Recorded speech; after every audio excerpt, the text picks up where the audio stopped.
You're watching Teng Tools Muscle Garage, the home of New Zealand's toughest muscle cars, hot rods and street machines.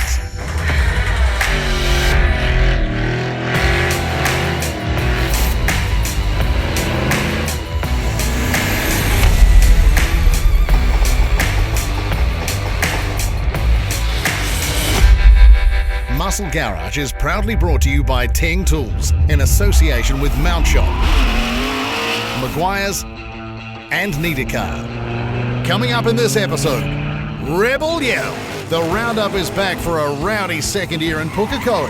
And the kids are all right. Young gun Lee Adams shows us around his Hawke's Bay shed.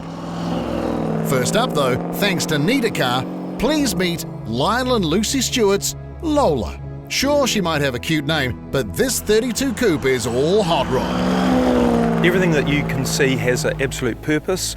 I'm not a fan of cars that are completely covered and beautifully refined, because to me there's no details to see, where Lola is completely covered in details.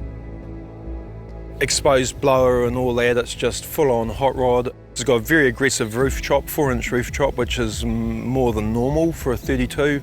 All the exposed engine is just beautiful, all that polished aluminium, candy red, intense candy red, metal flake in that, it just looks fantastic. So stance, roof chop, and the aggressiveness of all the blower, form over function.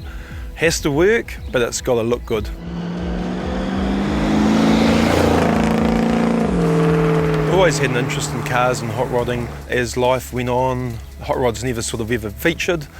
Money was always going on, houses, family, car, kids and all the day-to-day stuff of life, and then reached the age where my mum died of cancer, and I thought, well, it's actually time to get on with things that I need to do, because I don't know how long life is. I'm passionate about quite a lot of different cars. There's cars from the 60s and the 50s and probably early 70s. There's all sorts of things I'm really interested in, but it struck me that I never wanted to forget I was driving a hot rod. An engineer by trade, sure, Lyall had the skill set to piece together a car from scratch, but with the childhood dream relegated to the back burner for so long, he and Lucy decided not to waste any more time or money, taking perhaps the more economically sensible route of hunting for a car ready to roll. And after a few months trawling the Trade Me listings, Lyall found one that ticked all the right boxes. I was drawn to the car because it just screams hot rod, so I gave the guy a ring, Mal Hurrell from Rolleston, down Christchurch way. We jumped on a plane, flew down, spent the day with Mal, great guy, went through the history of the car, did the deal. The next day we did the Christchurch Rod and Customs 10th anniversary run in the car, which was great with them, and then my son and I did a road trip back to Wellington, which was absolutely fantastic. Sadly, the fantastic stage of ownership would be short-lived. 3 years ago, cruised Martinborough. The day before it, I was taking the car down for a warrant. Had a what turned out to be a right front blowout, which spun me around on the Wellington motorway, wrapped around through the wire fences, down the road on sliding on the beam axle into the bank on the other side. The only parts of the car that weren't damaged in some ways was the glass and the drive shaft. Pretty much everything else was either completely toast or was needed repair. Faced with such an intensive rebuild, many rodders might have taken the opportunity to make the car their own, making changes for the sake of making changes, but not Lyall and Lucy. The car was shipped to Magoo's Street Rods in Masterton for repair, where instead of unnecessarily slicing and dicing a good car, a plan was hatched that would retain the 32's original design cues and styling, opting instead for more subtle refinements to stamp their ownership, such as the ghost flames applied to the coupe's guards. Even though it's a fiberglass replica car, all cars have history the minute they're built. This car had history with Mel for about 8 years down in Rolleston. It was important to me to try and keep that history, but I wanted to personalise the car a bit to suit myself during the rebuild. Wheels and tyres are completely different and paint's different, and there's a number of other subtle things, but on the whole it's the same car, and I think I've come out with a better car after the process, but it's not something I'd recommend to anyone to go through. It was not much fun at all, I'm afraid. Surviving the wire barrier shredder mostly unscathed was the power plant. a mild 350 cube Chev force-fed by a 671 blower topped by twin 450 Hollies.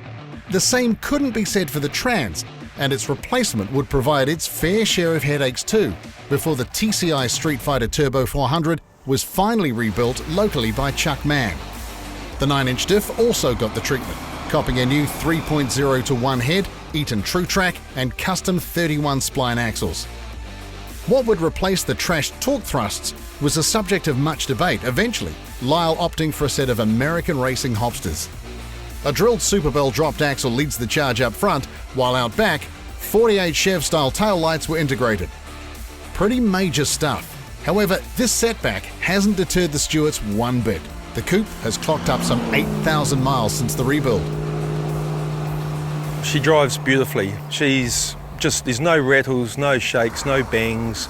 Isn't the most modern suspension system. Drives really nicely, handles most roads, goes around corners really nicely, but they have their limitations, you've got to take that as it's just part of hot rodding. They're not modern cars. Pick a nice windy road somewhere and any modern car will be definitely quicker over that road without a problem. And while for Lyall, a kid who saved his pocket money to buy hot rod mags, the chance to get behind the wheel of his own Deuce coupe was a long time coming, he and Lucy have more than made up for it since. They've thrown themselves head first into the hobby and are loving every minute of it. She has got her own personality. We really enjoy her and it's really nice seeing other people enjoy her as well. We've met many people who will be lifelong friends. It's just been astonishing. It's been an extraordinarily rewarding lifestyle change for us, and I'd never want to go back. It's absolutely good fun.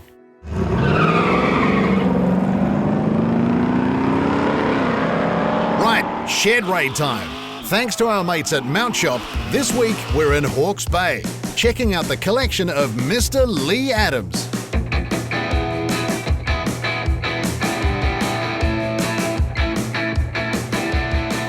My granddad, he was always into his old Fords. Early 90s he had a tweaked up flathead powered 46 coupe, business coupe. I used to play in that in his garage. And then he had a couple of Mustangs in mid 90s. And I always thought they were quite cool and wanted something of my own. So first car was a Mark II Escort Sport and kind of started from there.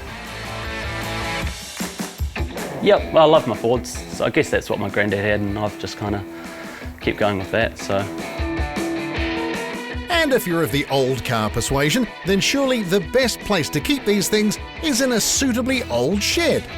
Tick. It was all a fluke really. I've been here for 9 years and I drove past the area, happened to see for sale sign on the house and it said includes large shed. So I rang the guy up and it was actually in my budget. It went from there really. The house needs a lot of work, which most of it's done, but so I kind of bought a garage and it came with the house. It came with all the original dust and that. I think it's been around since the 30s. To have something old to put all your old stuff in just makes it that much better. Yeah, so it's called the Strokers Garage and that came from the Strokers bicycle gang. Well, we had a few flatmates here and all hang out in rally 20s and go for rides through town and it does raise a few eyebrows though. And a Strokers four-wheeled weapon of choice? 51 Ford Victoria, what Kiwis and Australians know as a twin spinner. I've had it for about 10 years. It's got a 289 and a C4 in it. It goes quite well. It actually got dropped off in Japan by accident on its way over and lost for a couple of months. It's good fun. It's good fun.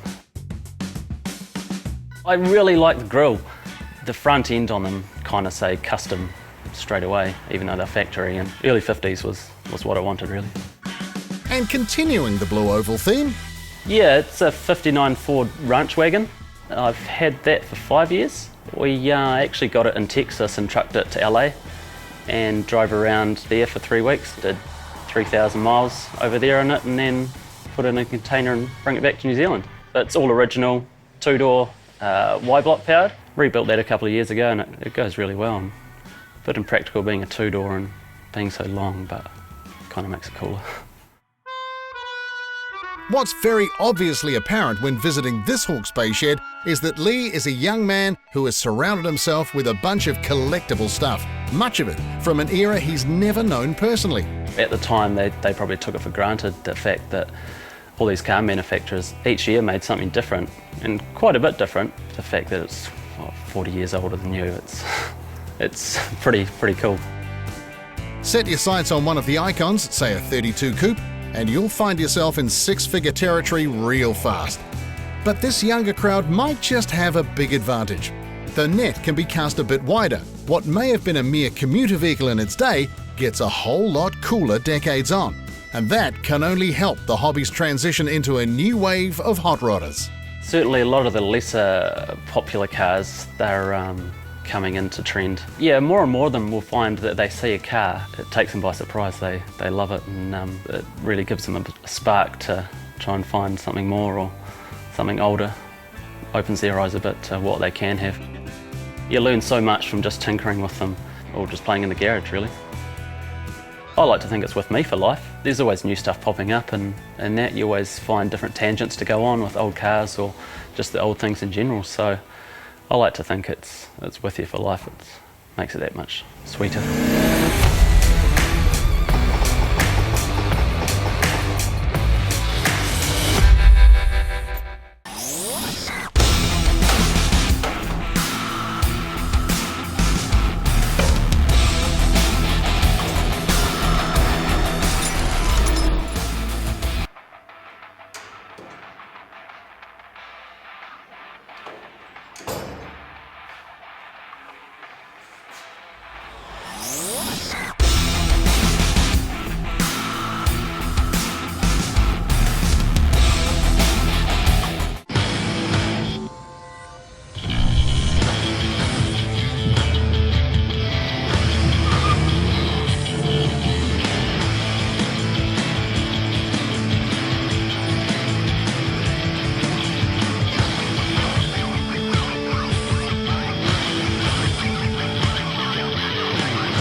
Amazing results, even at full sight.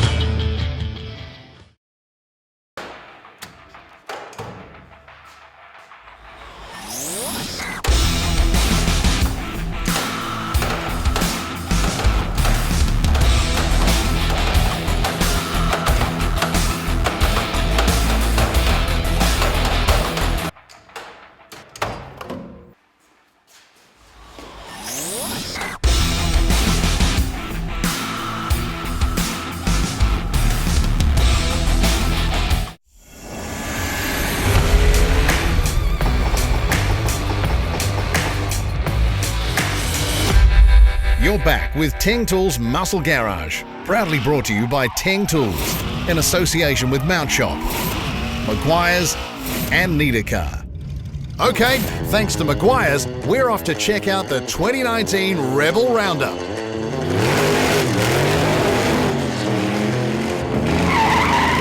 ...2019 summer saw the Rebel Roundup enjoying its second time round in its new home, Pukekohe Park Raceway.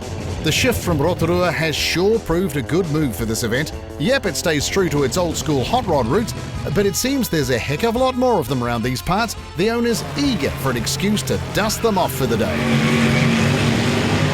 It doesn't take long to click that the Roundup isn't your usual car show. High-dollar street rods are more likely to be found in the preferential car parking just outside the gates. Inside, well, that's decidedly more vintage, and Mile Deep Shine is happily traded for a finish with character and history. A lot of cars here you can look at and study, and they tell a story, you know, and generally a shiny car. I've got some myself, you know, and they're cool, but these are cool too, you know, so there's room in New Zealand for lots of different events. Came here last year, it's just the era of cars that works in with us. It's nice and laid back as well, you know, so coming back this year was, no-brainer. Didn't take a whole lot of thought for local Luke Enyon of Franklin Speed Shop either. Last year, his display was quite the Roundup highlight, with his all-steel bubble car and a work-in-progress channeled roadster. Seems he had a bit to live up to for the second Pukekohe event, but fear not, Luke had a truck on the go, and suddenly, a deadline to go with it. When we decided end of October, pretty much it was like we're going to take it to the Roundup. Richard, organiser of Roundup, he's been calling in and giving me the old hurry up and get it done. And with the team that I've got behind me, the boys all jumped in and just we smashed it out and we got it here yesterday. First time out of the shed.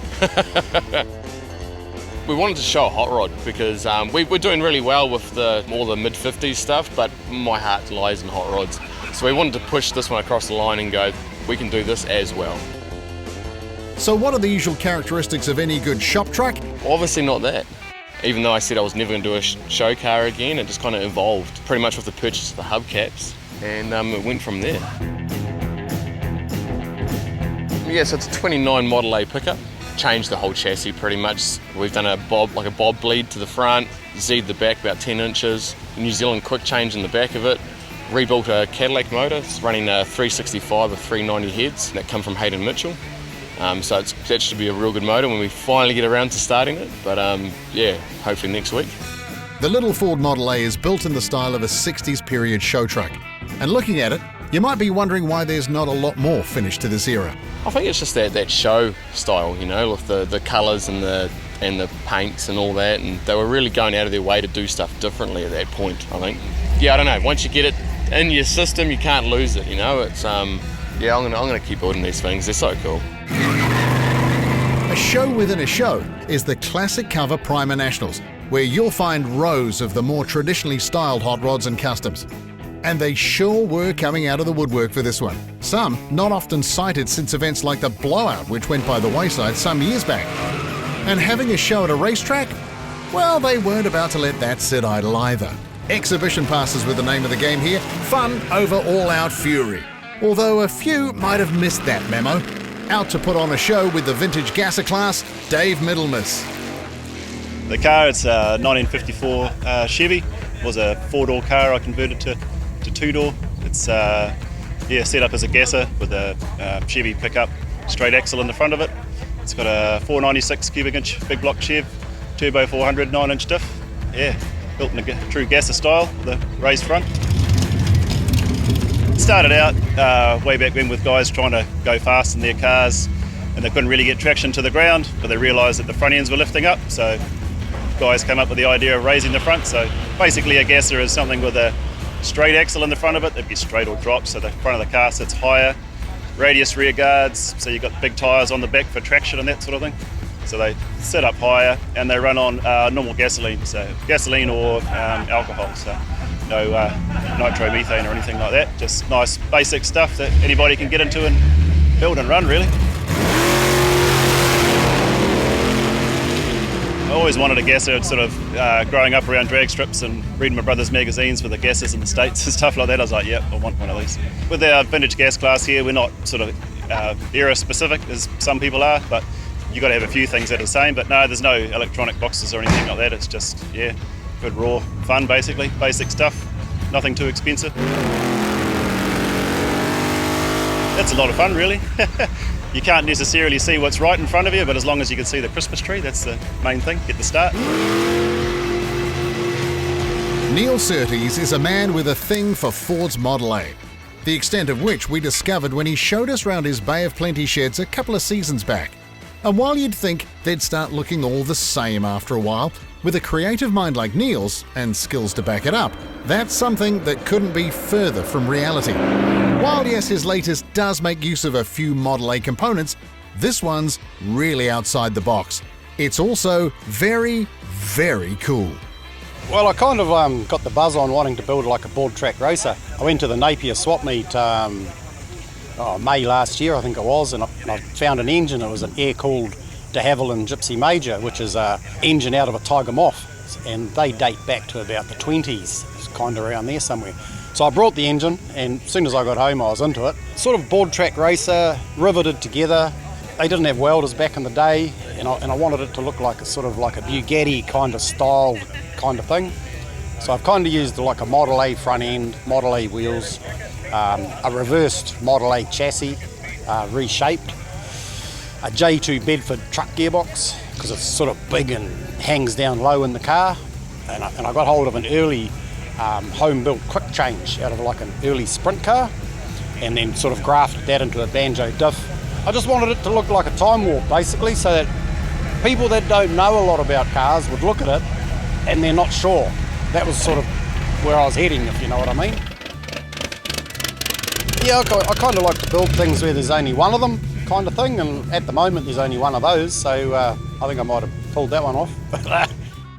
Try and use it as much as I can, and I haven't registered it or warranted it, so it's one of those cars you can just build without anybody having an influence on what you do, you know. You've got to find the right parts, and that's probably the hard part, is finding the right parts for the right price, you know, because tight ass at heart, we all are, so yes. I like making things out of things you get for not much, you know. That's what it's all about for me. A boilermaker by trade, many will associate the name Surtees with boats. And yes, you'd be on the right track there too. But take a look at any of Neal's handiwork and you get the impression anything he'd turn his attention to would come out pretty special indeed. I kind of reckon anyone can do anything they want, but they've got to want to do it. If I want to be a car painter or paint my car, I'll go and learn how to paint a car. But I don't really like paying people for something I could learn myself or have a go at myself. And it's pretty basic engineering, these old cars. It's not like rocket science. Want to win big? Prizes don't get much bigger than this one. A massive Teng Tools 417-piece toolkit, 7-drawer cabinet and 6-drawer top box, a complete Maguire's car care pack and a $500 Mount Shop voucher. What do you need to do to be in to win? Simply head to themotorhood.com and hit the Teng Tools Muscle Garage link. Easy. Teng Tools Muscle Garage was proudly brought to you by Teng Tools. Get organised. Mount Shop, undercar specialists. Maguire's, people who love cars love Maguire's. And Need a Car, the easy way to research and buy cars online.